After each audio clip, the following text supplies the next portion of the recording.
Será mesmo que os opostos se atraem? Por que será que determinadas pessoas se chegam à nossa vida ou não? Como que funciona essa atração? Vem comigo que esse é o assunto do vídeo de hoje. Mas antes, já curte aqui embaixo e se inscreve no canal se ainda não é inscrito. Bora? Oi pessoal, tudo bem? Meu nome é Mariana e no vídeo de hoje eu quero conversar com vocês sobre a nossa atração a pessoas e como que a gente se atrai a determinadas pessoas, como que pessoas se atraem até nós e como que a gente consegue também quebrar com essa coisa do dedo podre que a gente sempre ouve falar por aí. Eu tava rolando o feed da Rede Vizinha esses dias e eu me deparei com essa frase: os opostos se atraem. Mas você já parou para pensar como que se dá essa atração? E será mesmo que os opostos se atraem ou semelhantes se atraem? Eu ouvi de um paciente há um tempo atrás dizendo justamente isso, de que ele acreditava que as pessoas semelhantes eram as pessoas que realmente davam certo, e não os opostos, como uma forma de completude mesmo. Esse oposto vem nesse sentido, preto, branco, da gente complementar as coisas, ou até mesmo completar as coisas. E por que será que às vezes a gente tem um padrão de escolha? Quem nunca ouviu essa coisa do dedo podre, de ter uma amiga que sempre se relacionou com pessoas que faziam as mesmas coisas com ela, como se o padrão se repetisse? A gente fala em psicologia sobre as repetições na nossa vida, sejam elas relacionadas a nós mesmos e até relacionadas às gerações passadas. A gente chama de transgeracionalidade. Se vocês quiserem que eu traga sobre isso, comenta aqui embaixo que eu trago sobre o tema. Mas hoje o assunto é outro. Então a gente tem as nossas repetições na nossa vida, a gente tem os nossos padrões e isso se repete também na nossa atração em relação ao outro. Claro, a gente não escolhe quem vai se chegar na nossa vida, mas a gente escolhe quem fica na nossa vida e como que a gente se relaciona com essas pessoas. E até da gente mudar o nosso olhar e o nosso poder de atração para atrair pessoas que condizem mais com o nosso saudável e que vão ser bacanas e que vão, de fato, acrescentar algo na nossa vida. Não digo só em relação a pessoas no sentido amoroso, mas também de amizades, de trabalho, de uma maneira geral. Às vezes você vai me falar: ah, mas eu não escolhi me relacionar com tal pessoa, eu não quis essa pessoa, ou essa pessoa me mostrou que era uma coisa e depois era outra, mas teve algo nela que te atraiu. Mesmo que inconsciente, a gente atrai essas pessoas. A gente sempre ouve popularmente falando que você escolhe alguém ou você casa alguém que é igual ao seu pai ou a sua mãe. E aí tem pessoas que viram e falam: não, mas eu casei com uma pessoa completamente diferente do meu pai ou da minha mãe, enfim. Mas percebe que aquela pessoa ainda continua sendo a referência, seja o pai ou seja a mãe? E é esse o primeiro ponto que eu quero trazer aqui. Muitas das nossas relações, sejam de amizade ou até relação amorosa, tem muito a ver com o padrão das nossas relações primárias, porque é o nosso exemplo primordial. Eu vou dizer pai e mãe aqui, mas são os cuidadores, são aquelas primeiras pessoas das quais a gente se relacionou no começo da nossa vida. Isso tem muita relação, acaba sendo a base e acaba sendo o exemplo. Então a gente acaba que tem internalizado ali essa referência base das nossas relações primárias, sejam elas pra gente buscar inconscientemente até relações semelhantes ou completamente opostas. O outro ponto que entra aqui é a questão dos nossos vazios. Todos nós temos os nossos vazios. Tem até um psicanalista muito famoso, Lacan, que ele fala que desde que quando se corta o cordão umbilical, nós já temos um vazio, já cria-se um vazio ali por essa ruptura que acontece.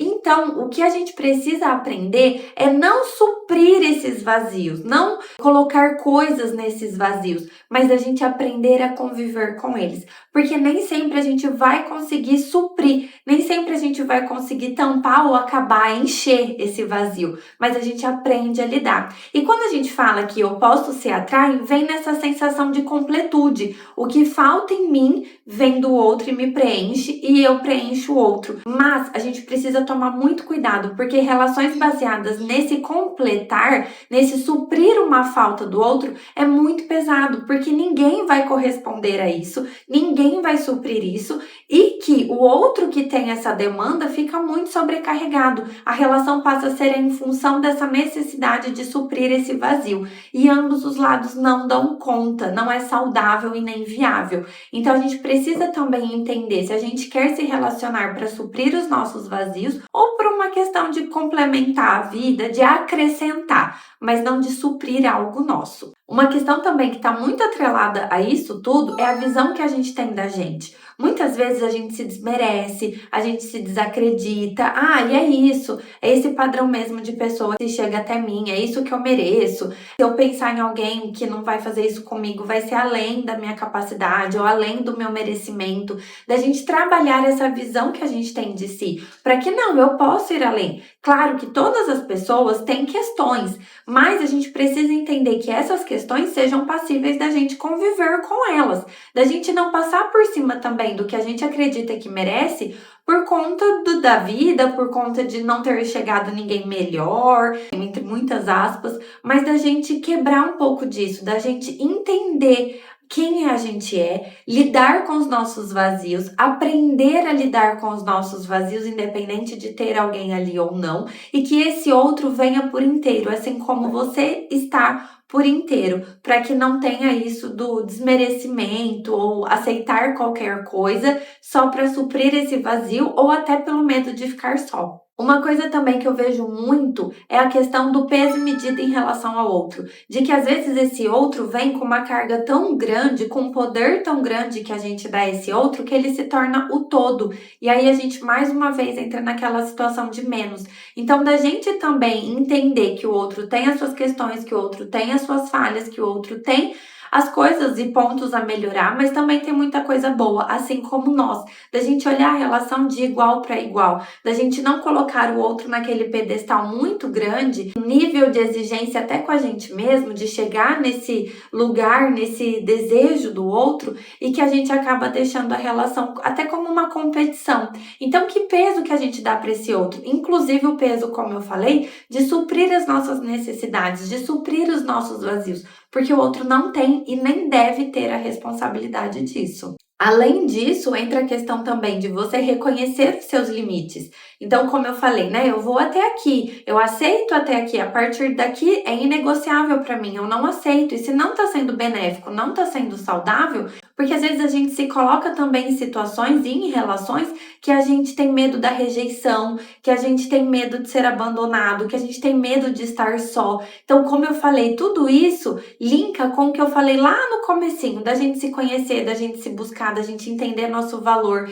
da gente aprender a lidar com os nossos vazios, com as nossas questões, para que o outro venha por inteiro, seja ele sendo um oposto ou não, porque a partir desse combo, a gente amplia também o nosso olhar, a gente começa a se atentar mais a pessoas que antes não nos atraíam. Quem nunca ouviu de um amigo, de um conhecido, que eu quero aquela pessoa que está indisponível? Tem várias músicas hoje que falam isso, né? Quem eu quero não me quer, e quem me quer eu também não quero. Então é um pouco disso. Por quê? O nosso olhar talvez esteja voltado para o impossível, da gente entender também por que o impossível, por que o interditado me atrai tanto. E que talvez uma pessoa bacana, uma pessoa legal, uma pessoa que fuja desse padrão meu de repetição que não é saudável, eu não consigo olhar, eu não consigo enxergar. Então a gente olhando para tudo isso, fica muito mais fácil a gente trabalhar dentro da gente para que esse olhar se amplie e a gente consiga